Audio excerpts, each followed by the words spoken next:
it's nice to be doing this in person, right, after such a long time. So all of you folks are excited, hopefully. And let's bring in some spice before the lunch, I guess, right? Okay, so this is Pawan here. I head technology. I am the first engineering person at the MathCompany. I started off the engineering practice almost around 4 years ago, and we have grown exponentially, right? So I predominantly come from a data engineering background, and fortunately, I got into products almost like 7 years ago. So I kind of built a lot of AI/ML products, make sure that productionization, make sure operationalization of analytics is on the top of my mind, right? Okay, cool. So my media and communication would not let me be without introducing MathCompany. So I'm not going to take too much of time. So we are MathCompany. We are 7 years old company right now, working with multiple Fortune 50 companies. As you can see, 2,000 member team, almost 500 member engineering team, which are really proud of, right?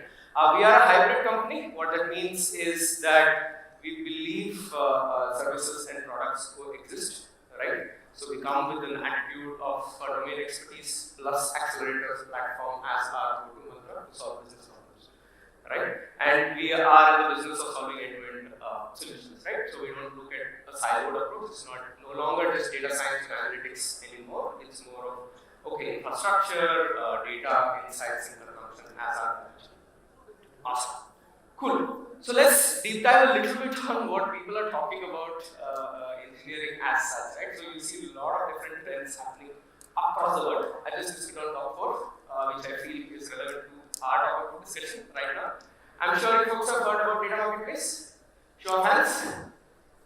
Yeah, interesting topic, right? So a lot of organizations that we work with are like, hey, I have a lot of data sets in my sitting in my data lake or warehouse, but I'm not able to store them, right? I'm not able to publish them. I'm not able to like interact with them, right? So data observability, data discoverability is a huge challenge. So data marketplace and or analytics marketplace is one of the upcoming and interesting trends that we can look at from an engineering perspective, right? Similarly, there is something called a semantic layer.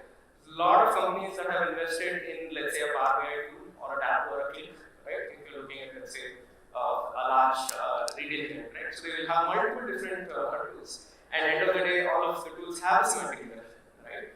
But it's a common problem for the central IT team as to how do I manage this? How do I bring semantics? Can I extract it out into my warehouse? Can I build a semantic warehouse? So on and so forth, right? So there's an interesting like trend going on with more of semantic layer, right? There's another interesting concept on data contracts where basically you look at how a producer to a consumer gets connected. Can I build a contract between them so that you can build trust so on and so forth as they move forward, right? And of course, the first one that I chose is generative AI. I'm not going to open a can of worms here, but ChatGPT is one of the like top trending topics here, right? And there's a lot of interesting engineering use cases or data engineering use cases that are using this. One of them, I don't know if you've heard about it. Latest is like prompt engineering. Not sure if you have heard about it. It's more of how do you talk to data itself, right? Without setting up your radial pipelines, setting up your structure. How can I quickly do it, right? So largely, if you look at it, right? So what is the common theme over here? Anyone? Sorry.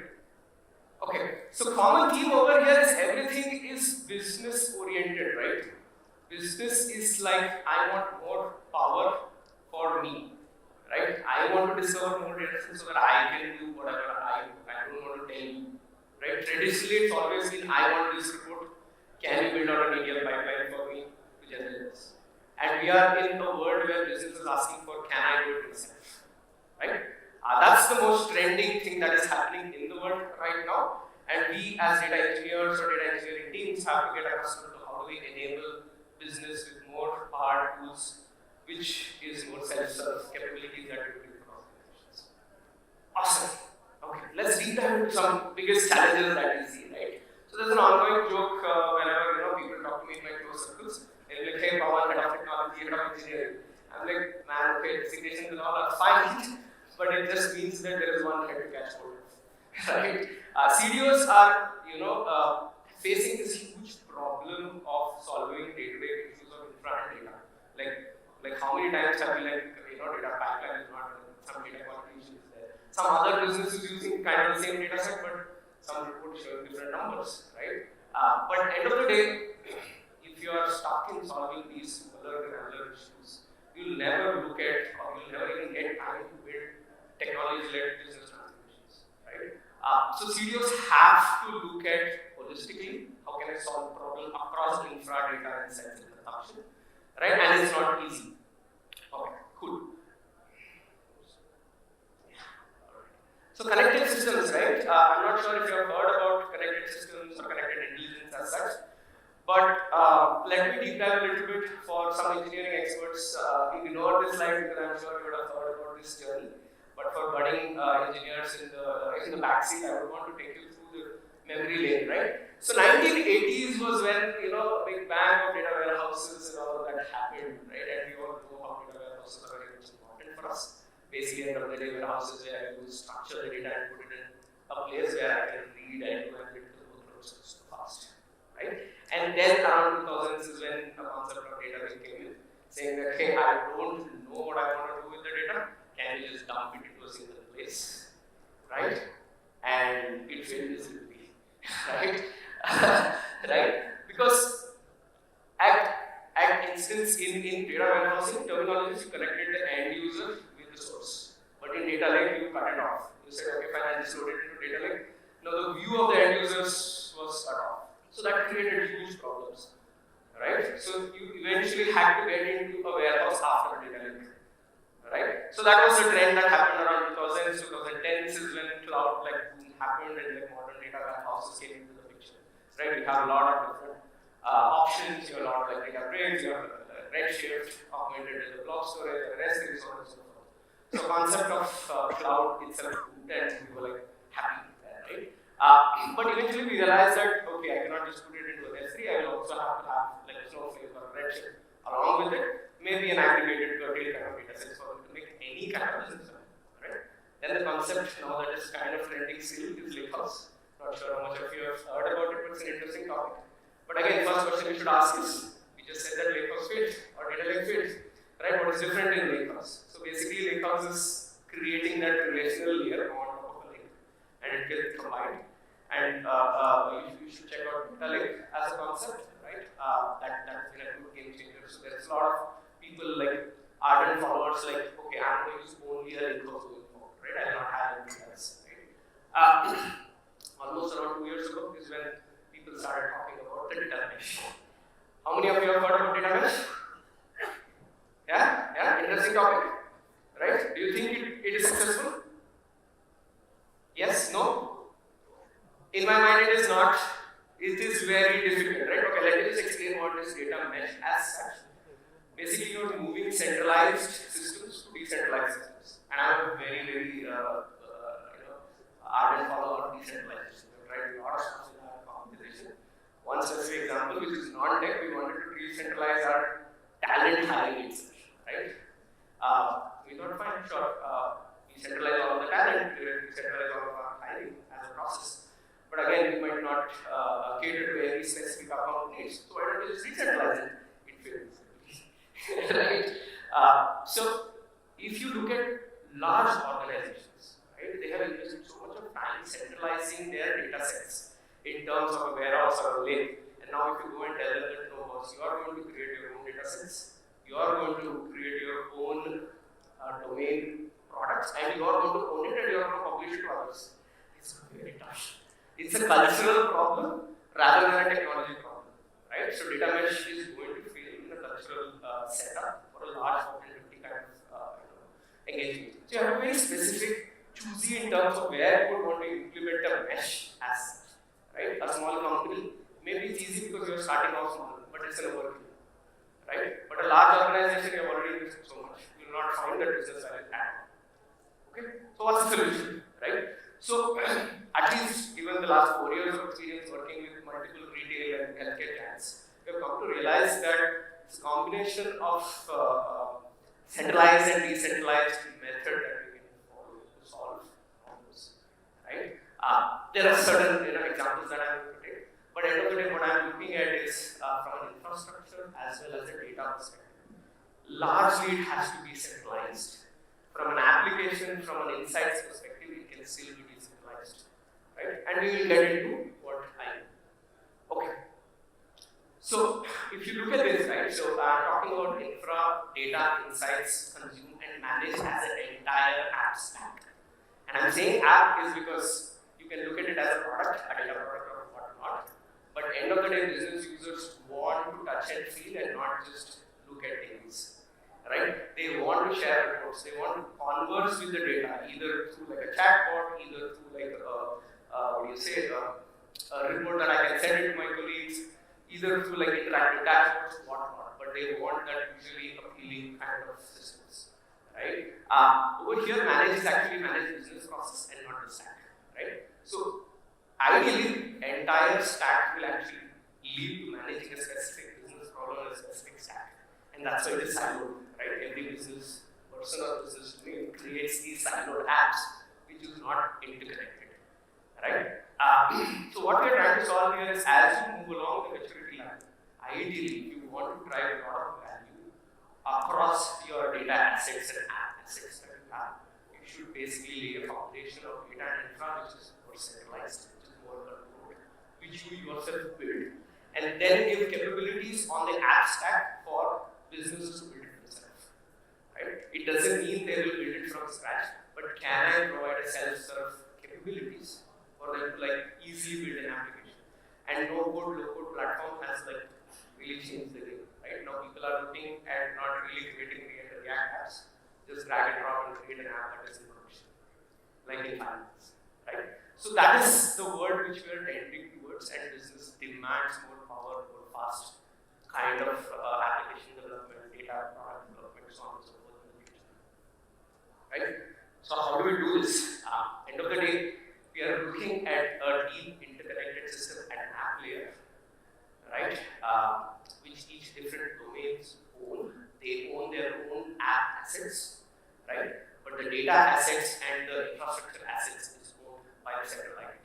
Again, this is just a suggestion of sorts, I would say. It is not that every organization has to do it this way, but this is what we have seen pan out in the last 3-4 years, right? Which gives us the best bang for buck for whenever we are going and selling, or even organizations whenever they are implementing, because fighting that battle of you owning your own data sets, data assets with the business team is humongous, right?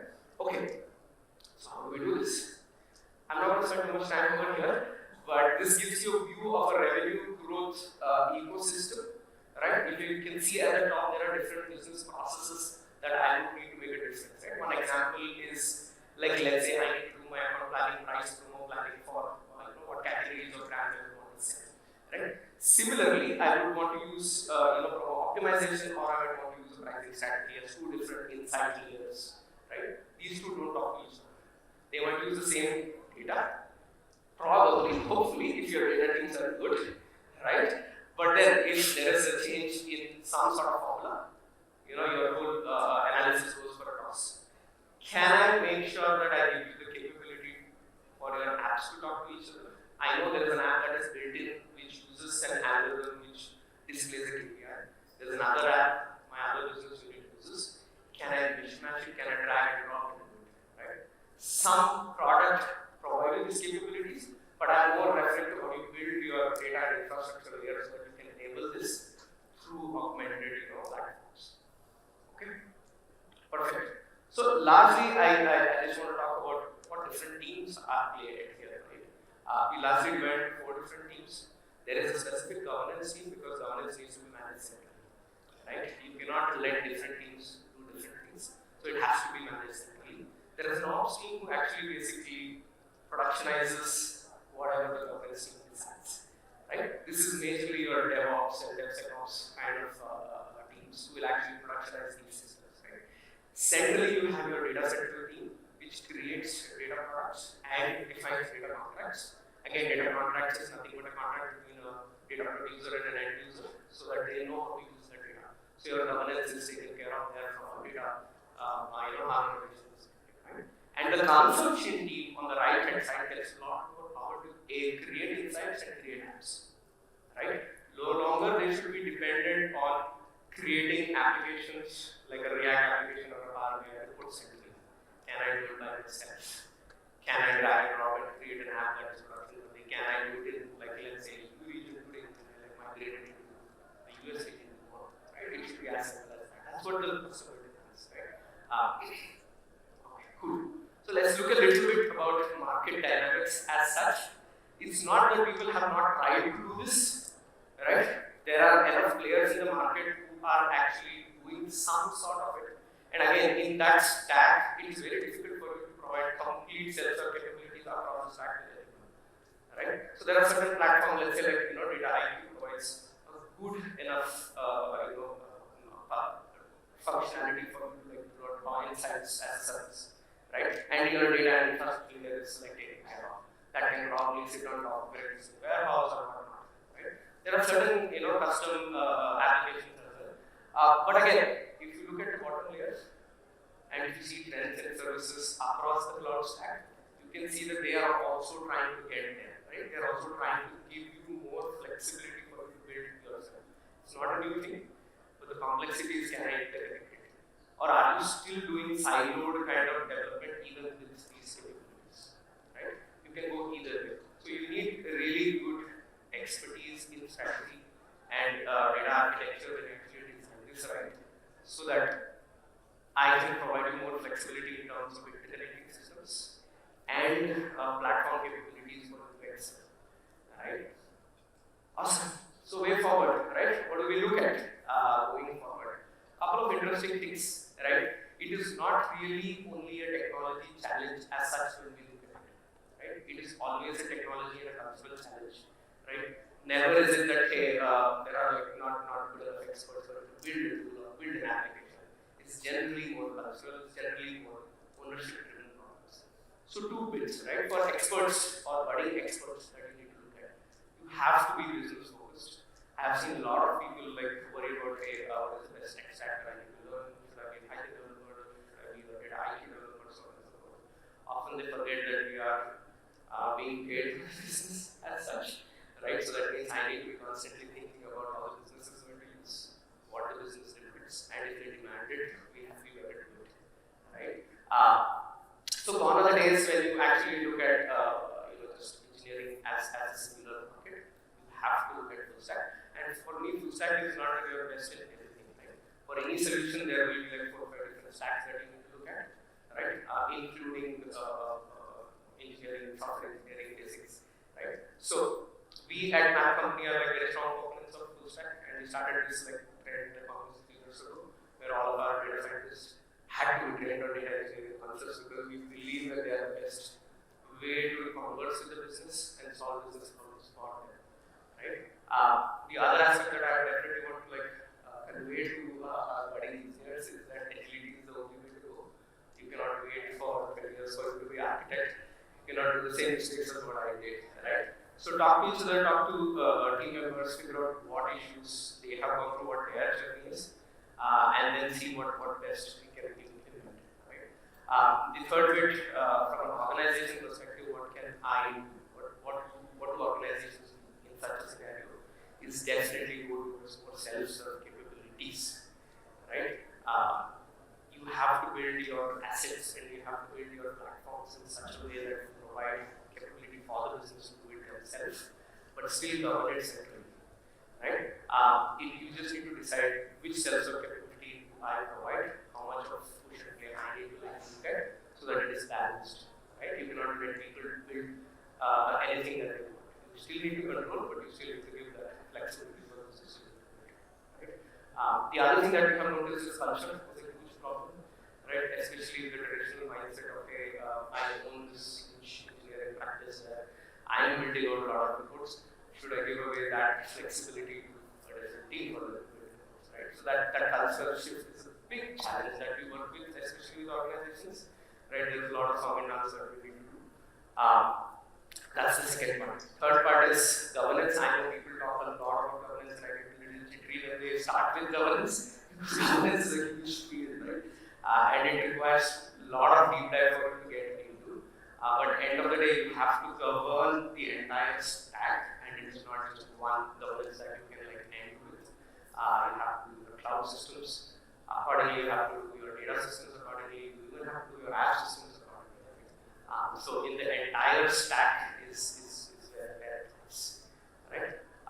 So I will take a pause here. Any questions? I can deep dive into some specifics.